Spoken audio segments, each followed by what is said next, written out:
மீன். ஐயோ எவ்வளவு பெரிய மீன். ஓ நீ இங்கதான் இருக்கியா?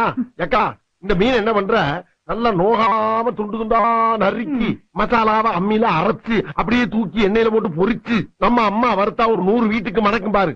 அந்த மாதிரி கமகமகமகமகமகம்னு சமைச்சு மண்டைய மாமனுக்கு வாழைய மருமனுக்கு நடு துண்ட உன் தம்பிக்கும் தனியா பொரிச்சு கொடுக்குற. எனக்கா இன்னைக்கு சமையல பின்னு பின்னு பின்ற. இதுலதான் உன் தம்பி மேல எவ்வளவு பாசமா இருக்குன்றத பாக்க போறேன். அத்த நான் மீன் குழம்பு வைக்கிறேன் அத்த. கொஞ்சம் இந்த வந்துடுறேன். எங்கடா போற? மீனை வாங்கின வேட்டை கொடுத்துட்டு பக்கத்து தேட்டர்ல என் தலைவர் எம்ஜிஆர் படம் போட்டுக்கா பாத்து காலைல வரந்தாயி.